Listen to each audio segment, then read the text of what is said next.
kami kagum pada Tuhan yang hadir ketika kami bersekutu di dalam Engkau. Sekarang kami berdoa supaya Tuhan berbicara pada kami oleh firman-Mu. Kami berdoa firman yang hidup, firman yang berkuasa, firman yang kuat, yang lebih tajam dan pedang berbata dua manapun dilepaskan di tengah-tengah kami. Sementara firman disampaikan, sembuhkan yang sakit, kuatkan yang lemah. Bagi yang datang dengan pertanyaan dalam kehidupan, mereka dijawab oleh kebenaran firman Tuhan. Mereka dikuatkan oleh kebenaran firman Tuhan. Hamba berdoa supaya Tuhan mengurapi hamba-Mu ini. Bantu hamba-Mu untuk mengkomunikasikan firman-Mu dengan bahasa yang dapat dimengerti. Biar kami semua diberkati oleh firman Tuhan. Roh hikmat dan wahyu turun ke atas kami. Biar kami paham dan kami menjadi pelaksana firman-Mu. Dalam nama Tuhan Yesus Kristus. Amin. Amin. Silakan saudara duduk. Shalom. Umba susi karebami anderido sulu sianasar. Siap. Cuma itu yang saya tahu. Selebihnya jangan harap saya akan memberikannya membahas yang lain. Aduh. Selamat ulang tahun yang ke-30 GBI kasih persaudaraan Rantepal. So ini adalah dalam kita punya perayaan ulang tahun. So this is our Sunday service. Jadi ini kita sebut sebagai anniversary Sunday GBI kasih persaudaraan yang ke-30. Hari Selasa nanti baru kita akan celebrate di Hotel Misiana. Nanti berharap bahwa saudara tetap hadir dan bersemangat.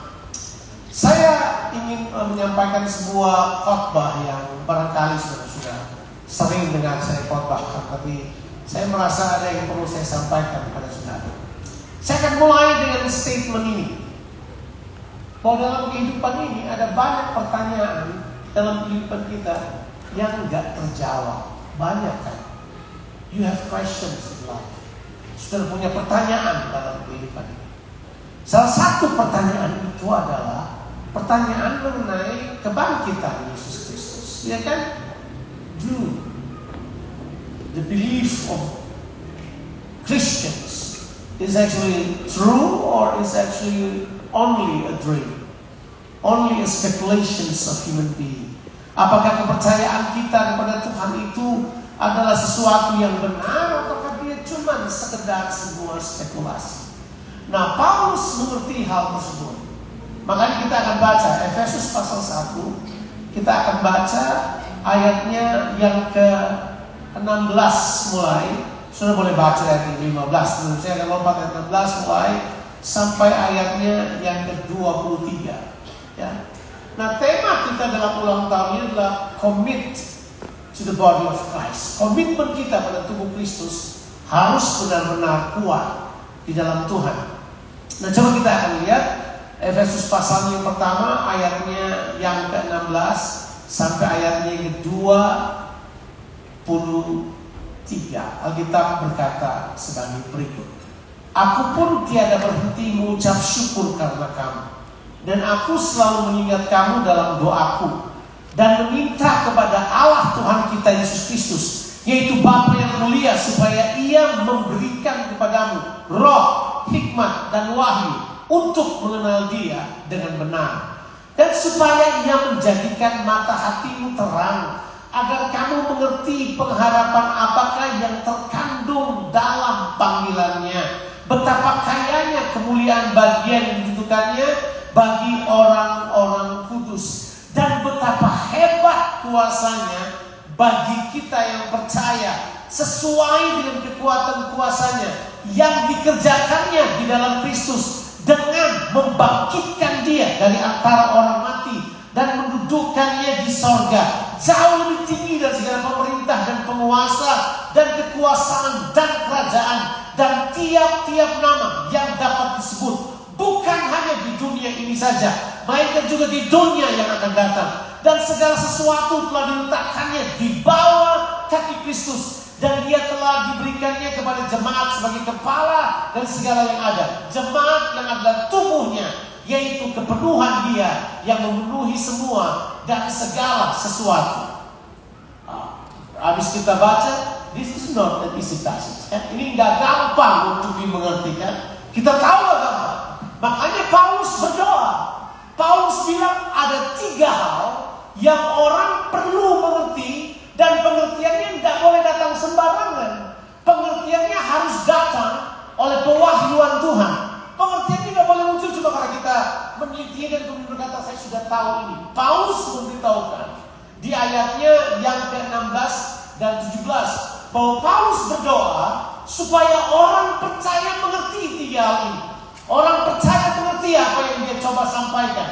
Dia beritahu, aku berdoa dan meminta kepada Allah Tuhan kita Yesus Kristus, yaitu Bapa yang mulia, supaya ia memberikan kepadamu roh, hikmat, dan wahyu. Bilang dulu, roh, hikmat, dan wahyu. Untuk apa? Untuk mengerti 3 hal ini. Ada 3 hal yang tidak bisa dimengerti hanya dengan belajar, hanya dengan membaca, hanya dengan berkuliah, ambil STA, mungkin S1, S2, S3 barangkali. Tidak bisa, sebab ini harus diwahyukan kepada kita. Ayat 18 dengan jelas memberitahukan kepada kita, ini perlu diwahyukan di dalam hati. Dia tidak boleh cuma jadi sebagai pengetahuan. Ya. Saya orang yang suka membaca, saya suka menggali pengetahuan, saya suka menyelidiki sesuatu. Tapi memang ada hal-hal tertentu yang kita tidak bisa bergantung kepada pengetahuan kita. Kita perlu, itu kata yang dipakai, kita perlu apa? Tuhan menjadikan mata hati kita terang. Tuhan memberi pewahyuan buat kita sekalian. Dalam perjalanan kekristenan saya jadi orang Kristen hari ini udah 40 tahun. 40 tahun saya mengikut Tuhan. Dan saya mengatakan kepada saudara, 40 tahun saya mengikut Tuhan, dan di tahun yang sama saya terlibat pelayanan. Saya mulai berkhotbah di jalan-jalan umur 16 tahun. Saya berkhotbah di sekolah. Saya mulai berkhotbah di kampus-kampus. Saya mengatakan kepada saudara hal ini, bahwa selama 40 tahun ini memang 3 hal ini susah untuk dimengerti. Oh, saya belajar, saya sekolah teologi, saya bikin banyak hal, tapi ini tidak bisa dimengerti kecuali Tuhan menerangi mata hati kita. Itulah sebabnya kalau saudara hari ini buka Alkitab saudara, jangan bergantung pada kekuatanmu, jangan bergantung kepada kepandaianmu. Minta Tuhan untuk meningkatkan mata hati saudara, supaya saudara mengerti apa yang Tuhan maksudkan menurut perspektif Dia, bukan menurut apa yang saudara inginkan. Paulus memberitahukan begini, kita harus mengerti ada 3 hal penting yang kita harus mengerti. Dan ini perlu pewahyuan. Yang pertama, saudara harus mengerti pengharapan yang ada di dalam panggilan saudara. Orang percaya punya pengharapan. Orang percaya punya pengharapan. Dan pengharapan itu adalah pengharapan yang dahsyat. Dasar pengharapan kita itulah apa? Ada pada kebangkitan Tuhan Yesus Kristus. Itu tadi ambil dari itu puang-puang naik ke atas menyanyi, sebab Dia hidup pada hari esok. Itu benar, itu enggak bercanda. Karena Yesus bangkit, pengharapan itu ada. Kebangkitan menunjukkan pengharapan. Kalau Yesus enggak bangkit, my goodness. Paulus berkata di dalam kitab Kisah Para Rasul 1 Korintus pasalnya yang ke-15, Paulus berkata begini, sia-sialah iman percaya, sia-sialah kamu menjadi percaya. Tapi karena Dia bangkit, pengharapan baru ada. Your future will be better. Masa depan saudara akan jadi jauh lebih baik. Kehidupan saudara akan berubah jadi jauh lebih baik.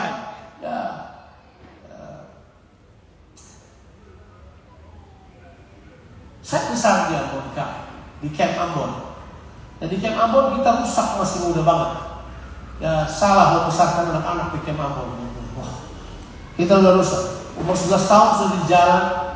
Tapi waktu saya ketemu dengan Tuhan, saya membayangkan kalau saya tidak ketemu Tuhan di usia seperti itu, tidak tahu jadi apa saya. Kemudian berjalan dalam kehidupan, saya juga menemukan tidak ada artinya kehidupan ini kecuali saudara mengerti pengharapan yang Tuhan berikan buat saudara. Pengharapan itu seperti saung yang kuat. Dia membawa saudara melintasi banyak hal. Orang yang punya pengharapan tidak menyerah pada keadaan. Orang yang punya pengharapan selalu positif melihat kehidupan ini. Orang yang punya pengharapan memandang masa depan dengan berani. Orang yang punya harapan tidak menundukkan kepala ketika kematian menerjang, kesusahan datang, penyakit datang. Dia akan melihat Tuhan dan dia punya pengharapan karena Yesus bangkit. That's true. Makanya dia beritahu gini, mata hatimu terang dulu untuk kamu mengerti pengharapan apa yang ada dalam panggilan. Ada banyak orang Kristen berhenti untuk melakukan kehendak Tuhan. Mereka berhenti untuk beribadah kepada Tuhan. Mereka mundur hanya karena apa? Kehilangan pengharapan. Tidak boleh tua. Ya, tadi Pak Arthur Kalung 71. Saya aja baru 36 ini biasa-biasa aja. 72 ya. Tahun ini 72. Powerful, bersemangat sekali, ya kan? Kalau orang punya harapan beda mereka menetap kehidupan ini. Tapi itu harus dimulai dengan apa? Pengertian yang diwahyukan, pengertian yang dipahami, gitu dia. Jadi pengharapan saudara itu berisi dua hal. Yang pertama berisi kekayaan. Saya tidak bilang uang, saya bicara kekayaan. Beda uang, beda kekayaan. Oh beda, jelas beda. Dunia aja mengukur kekayaan dari uang, kita tidak. Alkitab beritahu ke kita, dibilang gini, betapa kayanya, ya, betapa kayanya kemuliaan yang ditentukan bagi orang-orang kudus. Saudara kaya. Kalau saya bilang kaya, apakah saya sedang mengkhotbahkan prosperity gospel? Tidak. Kita ini kaya. Selalu berkata, ini pendeta enak banget dia ngomong gitu, dia nggak tahu tabungan kita nol. Kekayaan nggak ada urusannya dengan tabungan. Kekayaan itu berurusan dengan siapa yang menjamin kehidupan saudara. Kekayaan itu berurusan dengan siapa yang menjamin kehidupan saudara. Saya berani berkata bahwa Tuhan saya kaya. Saya berani berkata Tuhan saya sanggup. Saya tiba-tiba teringat cerita itu. Saya cerita tidak enak bilang. Jadi waktu itu bahasa Makassar itu. Jadi waktu saya mau menikah sama Ina kan. Yang sudah tahu ceritanya sudah simpan dalam hati saudara saya. Saya masih ingat banget, saya datang. Terus mamanya Ina bilang begini buat saya. Kau mau kasih makan apa saya punya anak perempuan ini? Dalam hati saya pasti nasi lah, masa luar. Pasti makan nasi. Waktu dia bilang begitu saya shock juga, iya ya. Mau kasih makan apa ya? Iya kan? Ini mau kawin sama anak Pak Selalu ini. Dan Ibu Marta Panding, susah kalau kita salah jawab kan? Jawaban saya sederhana. Tuhan sanggup. Tuhan sanggup. Saya masih muda waktu itu. Ya jelas lah. 28 tahun yang lalu. Ya kan? Kita betul-betul merasa bahwa ditanya kayak begitu kita juga gak berani.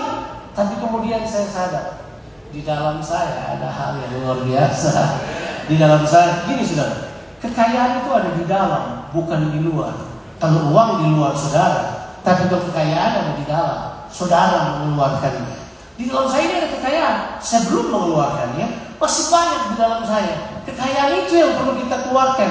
Kekayaan itu yang harusnya menjadi jaminan. Dia beritahu ini, kekayaan itu kekayaan yang berkualitas. Dibilang ini, betapa kayanya kemuliaan. Apa arti kemuliaan? Quality, kualitas.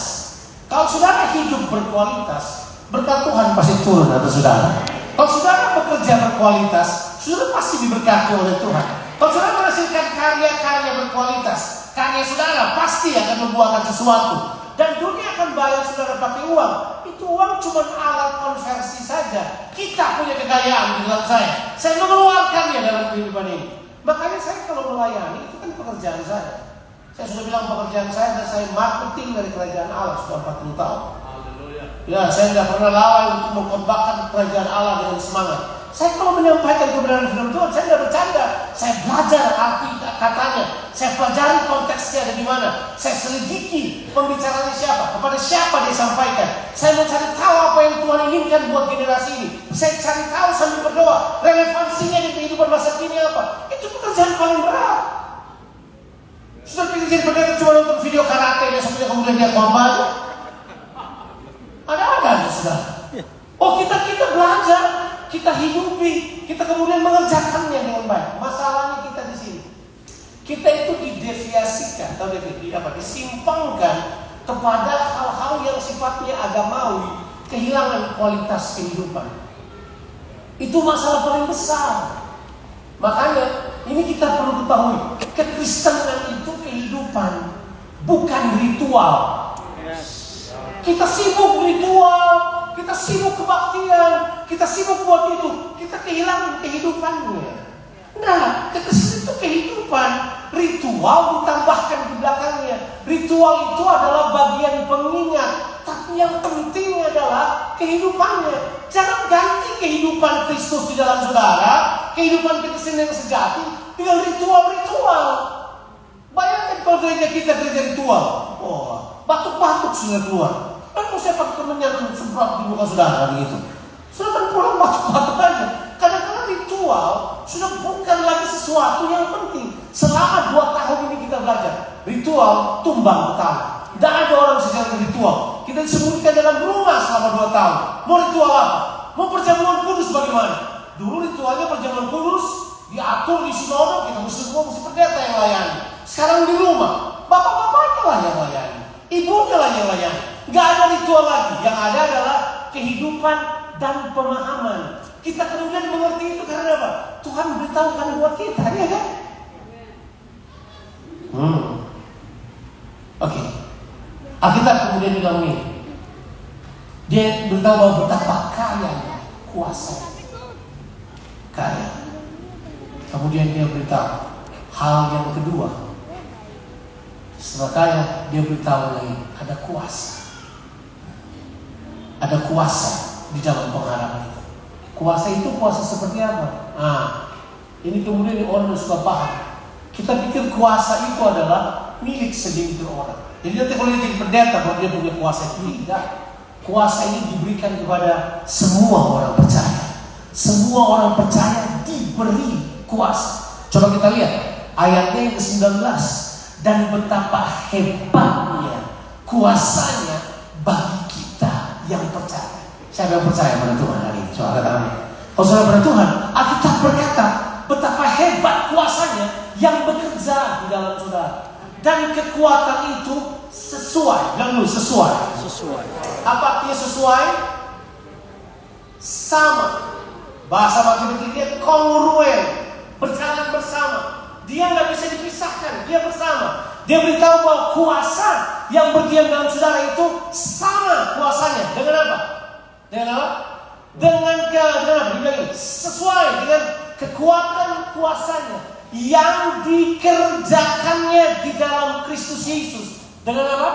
Membangkitkan dia dari antara orang mati. Roma 8 berkata apa? Bahwa kuasa yang membangkitkan Kristus berdiam dalam kehidupan saudara. Kuasa yang membangkitkan Kristus dari orang mati berdiam di dalam saudara. Sudah mau tahu kuasa yang membangkitkan Yesus? Itu kuasa yang turun menghancurkan semua kekuatan kerajaan ke-8. Dia menghancurkan semua kekuatan kerajaan iblis. Dia bangkit. Dan saudara lihat, cuma mau digambarkan aja. Ya, penulis Alkitab mencatat batu yang menutupi kubur Yesus Kristus. Kan orang suka tanda natural, bolehlah. Ada batu besar yang menutupi kuburan Yesus Kristus. Itu bukan biasa saja. Itu dizil atau dimateraikan oleh Kekaisaran Roma. Ini tidak boleh dibuka ini sembarangan. Kemudian dijaga oleh elite guard. Oh ya, saudara tahu kan saudara Romawi bukan satpam pinggir jalan ini. Elite guard dan mereka itu adalah sebuah legion yang besar. Ya, memang nama legionnya big legion sih. Mereka berdiri di situ dan jaga. Tapi waktu kebangkitan datang, batunya terangkat dan digolakkan. Pertanyaannya gini, siapa yang buat itu? Katanya ada malaikat yang datang. Injil yang lain mengatakan kuasa Tuhan yang bangkit membuat dia bergulir. Karena kuasanya sangat besar. Itu cuma tanda lahiriah. Tapi yang paling powerful yang dia bilang ini, di dalam kita kuasanya itu ada. Coba dari wajah saudara nggak percaya.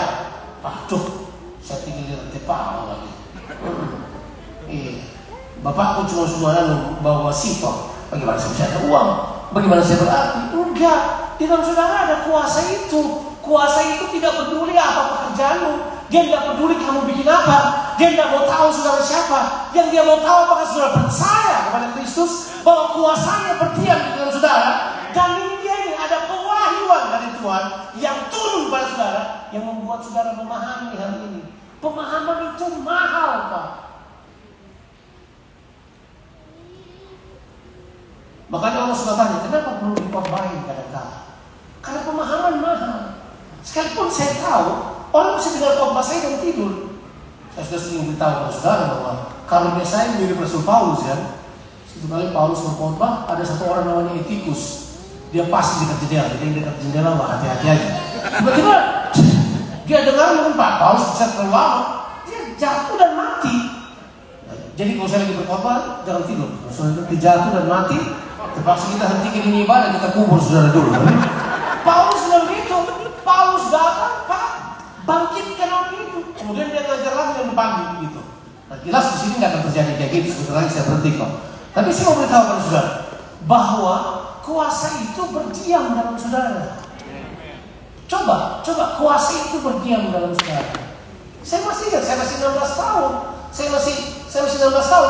Saya lagi berdoa, lagi merenungkan firman Tuhan yang saya baca. Tanda-tanda ini menyertai orang percaya, bahwa orang percaya akan menyembuhkan orang sakit. Saya lagi baca Markus 16. Mungkin secara teologi mereka berdebatkan waktu penulisannya, tapi saya lagi baca ini tiba-tiba Roh Kudus bicara pada saya, pergi ke rumah sakit. Saya masih 16 tahun. Coba saudara bayangkan, 16 tahun. Coba pergi ke rumah sakit. Starter motor pergi ke rumah sakit. Sampai di rumah sakit kan nggak tahu mau bikin apa.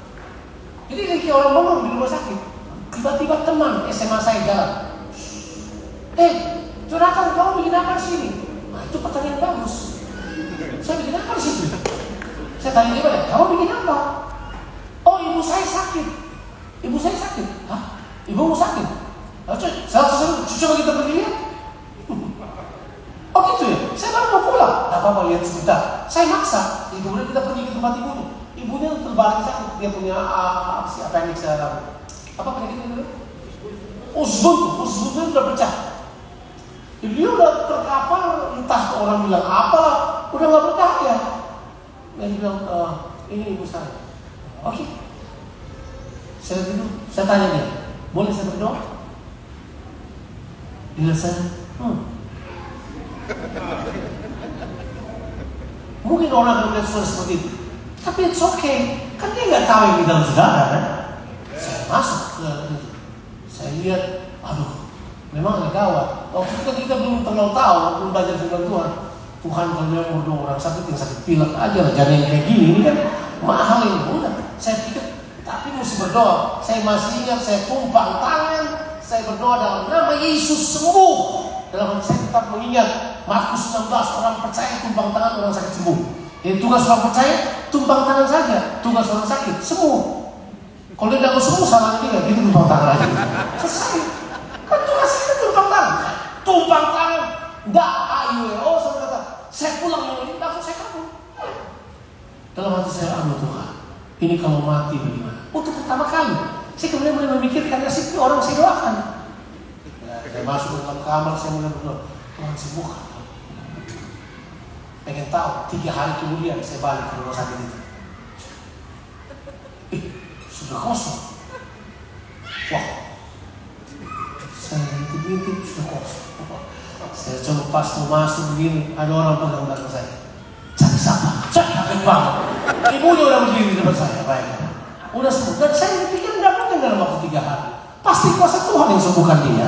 Dia berdiri dan berjalan. Saya langsung berterima kasih. Langsung saya pulang lagi. Saya berkata, dia sudah sembuh. Kemudian saya sadar, ternyata di dalam saya ada hal tersebut. Iya. Sejak hari itu saya doakan sama saja. Orang sakit saya doakan, orang mati pun saya doakan supaya dia bangkit. Kalau dia bangkit ya udah tidur aja. Saya pokoknya doakan. Saya kemudian mulai belajar berdoa buat siapa aja. Karena prinsip saya sederhana. You don't know what inside of you. Saudara tidak tahu apa yang ada di dalam saudara. Sampai saudara melihat dia bekerja di luar saudara. Kan begitu. Jadi kerjakan saja. Begini, kalau semua orang percaya tahu rahasia ini, bahwa kita orang percaya punya kuasa di dalam kita. Kita akan banyak melakukan perkara. Kita dapat melayani banyak orang. Kita dapat membuat kota di mana kita berada disembuhkan. Orang-orang yang sakit dapat dipulihkan. Mereka bisa memperoleh pengharapan kehidupan lagi. Itu jelas bisa. Seperti yang dinyanyikan oleh Pak Arthur tadi. Itu luar biasa banget. It's a simple story. God can do that. Tuhan bisa mengerjakan itu dalam kehidupan saudara. Jadi ada kuasa di dalam saudara yang bekerja. Itu jangan dianggap remeh. Coba tetap doakan orang, tetap memberkati orang. Dalam keadaan susah berdoa untuk hal tersebut. Istri saya ajar anak-anak saya dari kecil. Kalau kamu mau apa-apa, doakan. Kamu perlu apa-apa, doakan. Kalau kamu berdoa, Tuhan pasti akan menjawabnya. Dan Tuhan bisa menjawab dari siapa saja. Tuhan bisa buka sumber dari mana saja. Saya melayani Tuhan sudah 40 tahun. Apakah kelihatan saya kurus? Tampak sampai apa kelihatan saya kurang makan? Apakah saya kelihatan kurang sejahtera dalam kehidupan ini? For years, Tuhan sudah memberkati saya. Tuhan sudah menunjukkan kasih setianya pada saya. Karena kita hidup itu punya kuasa. Sekarang saya akan ending dengan pernyataan ini. Kuasa yang kita miliki bukan cuma menyembuhkan orang sakit sebenarnya. Kuasa yang kita miliki adalah kuasa kehidupan untuk menghidupi kehidupan Kristus di tengah-tengah dunia yang penuh dengan goncangan. Kuasa kehidupan itu harus kita miliki. Kuasa kehidupan itu adalah bertahan di tengah-tengah kesusahan, menghadapi tekanan kehidupan. Jangan pikir jadi pendeta nggak punya tekanan. Saya kan ada turunan darah tinggi. Itu warisan yang salah dari orang tua. Orang tua waris yang baik ini warisannya darah tinggi. Saya dari muda sekali udah darah tinggi. Jadi satu kali saya pergi ke Australia, pendetanya orang Yahudi, namanya Barry Tapperman. Saya datang ke tempat dia cuma mau cari tahu bagaimana supaya saya punya darah tinggi bisa turun. Gitu. Saya bertanya dia, Dr. Barry, what should I do? Because I have high blood pressure. Saya harus buat apa supaya darah saya bisa didekat? Dia ketawa-tawa. What is your job? Ditanya, pekerjaanmu apa? Saya bilang, saya pendeta. Dia dengan senyum berkata ini, begini Pak, berhenti jadi pendeta, Bapak akan baik-baik aja. Kaget saya. Dia bilang, quit your job, you'll be fine. Dia bilang begitu. Saya bilang ini, terus dia beritahu bahwa yang paling tinggi tingkat stres dalam pekerjaan itu adalah pekerjaan yang berurusan dengan manusia. Dan pendeta berurusan dengan manusia. Kita nggak cuma berurusan dengan manusia kan? Kita juga kadang-kadang pikul stresnya mereka. Kita pikul masalah mereka. Makanya kalau saudara menjadi konselor, pikir-pikir dulu. Saudara tak cuma pikul beban sendiri, kamu pikul beban orang lain. Kepikiranlah kita. Saya dan istri saya sering kali tidurnya malam cuma berdoa buat orang. Pikirkan cara mereka hidup. Pikirkan bagaimana mereka punya anak-anak. Ini mau jadi apa dengan mereka? Orang ini mau bagaimana? Kita pikirkan dan sudah pikir itu gampang. Is the highest stress. Itu tinggi banget stresnya. Kalau sudah berpikir itu bercanda, kalau nggak ada kuasa dalam diri saudara, sudah susah. Sudah susah. Nah, kita punya kuasa itu. Kuasa berhadapan dengan kehidupan nyata. Kuasa itu berurusan dengan kuasa kehidupan. Sekali lagi, jangan dekati hari kebangkitan sebagai ritual. Dekati hari kebangkitan dengan kuasa dan tempat yang maha tinggi. Tuhan Yesus memberkati kita sekalian. Semuanya adalah tentang Yesus Kristus yang mati bagi kita dan bangkit bagi kita. Saya persilakan Bobby Fabian akan nyanyi buat kita sebuah lagu dan kemudian kita akan berdoa. Tuhan Yesus memberkati. Come on, Bobby. Bobby datang sama istri dan anaknya. Nanti dia perkenalkan, ya. I think this should be start. Boleh minta stand kalau boleh? Thank you.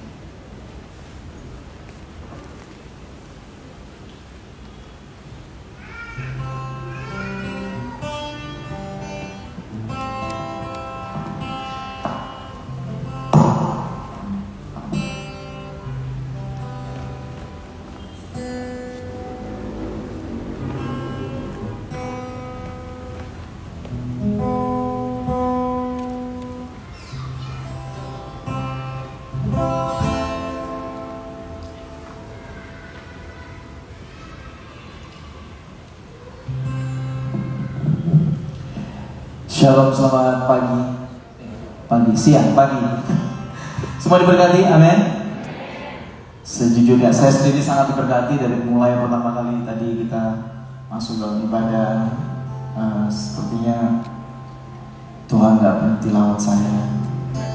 Bersyukur sekali hari ini bisa ada di sini dan ini yang pertama kali saya bisa melayani bersama dengan istri dan anak-anak saya. Istri saya ada di belakang karena kami masih ada baby satu berkat pandemi, saudara-saudaranya umur 1 tahun. Iya, anak saya cuma 4. Yang saya bawa anak yang ketiga dan keempat. Kebetulan mereka habis ulang tahun, tanggalnya sama, 21 April, saudara ya. Lahir sama-sama. Yang ini nomor 3 di sini luar biasa, namanya Noah dan Idit. Nama istri saya Lia Sibaran, ya. Dari namanya sudah tahu dia orang Korea. Terima kasih.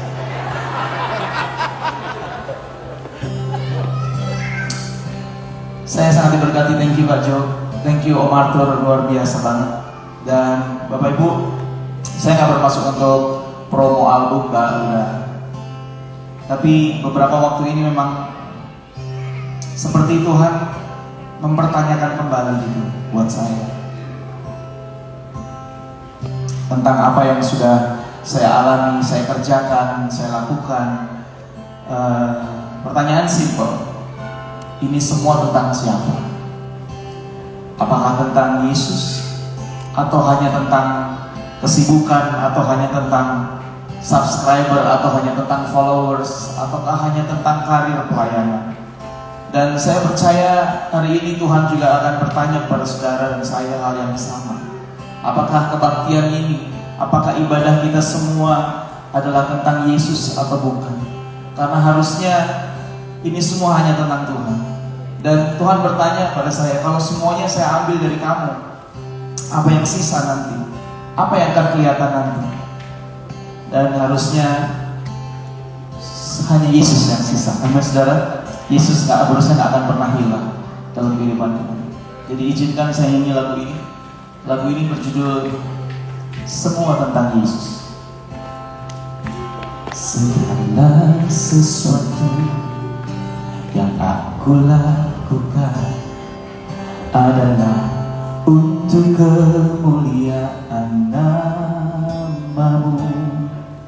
Sampai akhir nanti kan selalu ku ingat bahwa semuanya ini bukan tentang diriku. Semua tentang Yesus. Semua adalah tentang-Mu. Sembah dan pujian dan kehidupanku adalah tentang Yesus. Semua tentang Yesus. Semua adalah tentang-Mu. Pencapaian hidupku dan jerih lelahku adalah tentang Yesus.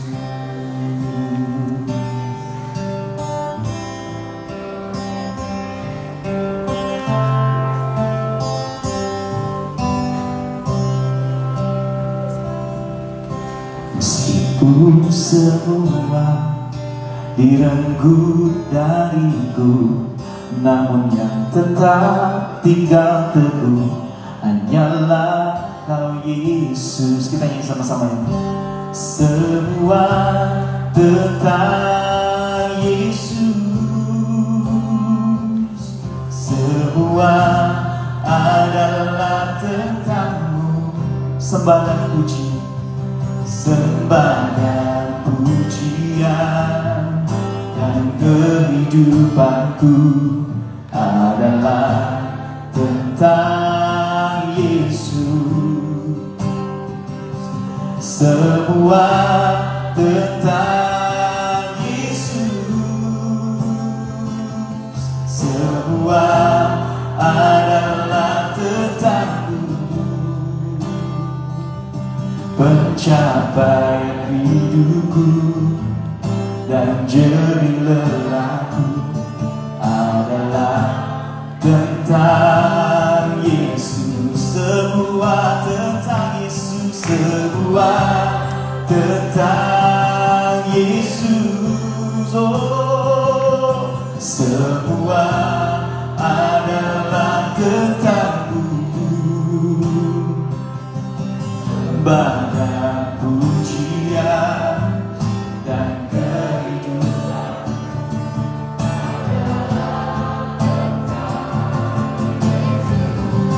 semua tentang-Mu, semua tentang Yesus. Oh, semua adalah tentang-Mu. Pencapaian hidupku dan jerih lelahku adalah tentang. Sekali lagi sama-sama, semua tentang Yesus. Semua tentang Yesus. Semua adalah tentang. Semua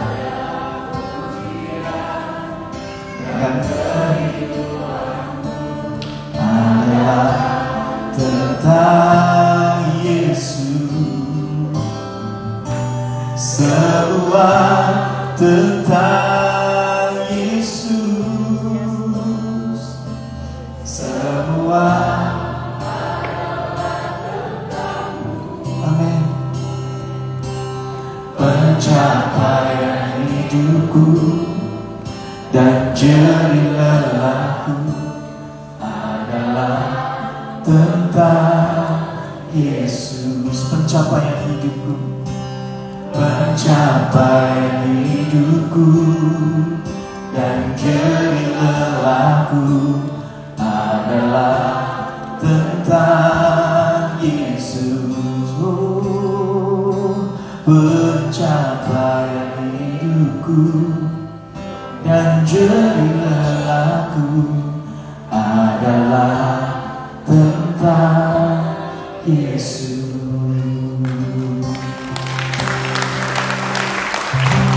Amin. Tuhan berkati kita semua, Bapak Ibu.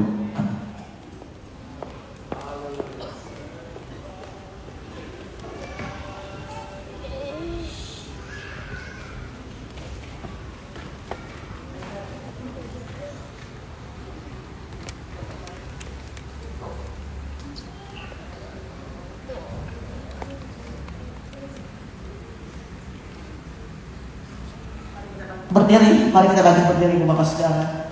Kita akan berdoa. Terima kasih Tuhan. Kita berdoa bersyukur buat firman Tuhan dan pujian yang telah kita dengarkan pada siang hari ini.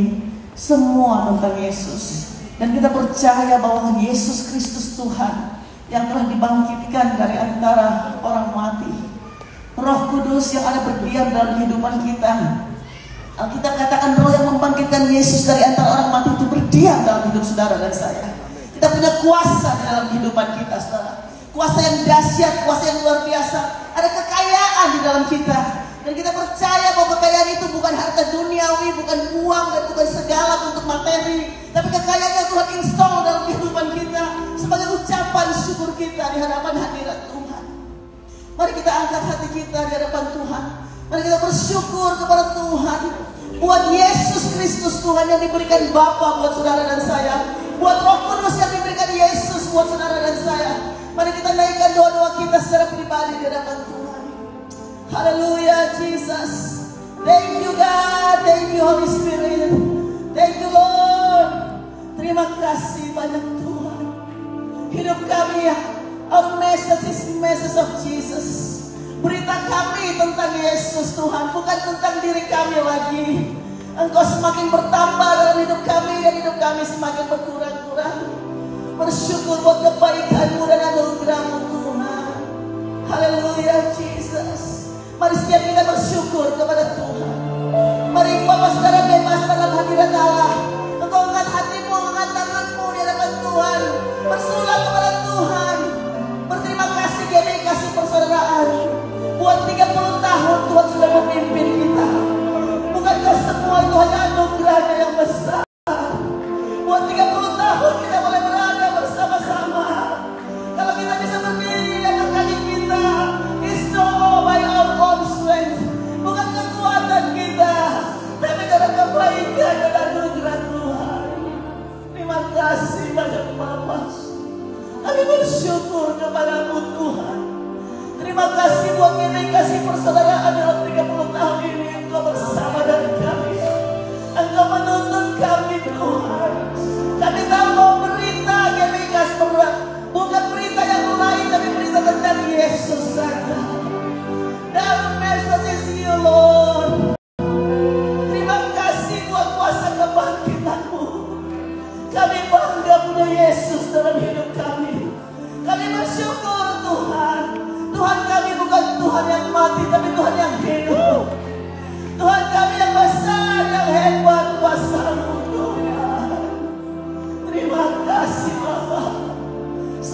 kami mau komitmen dengan Engkau. Semakin hidup kami bukan milik kami lagi Tuhan, tapi hidup kami adalah Engkau, dan hidup kami milik Engkau Tuhan.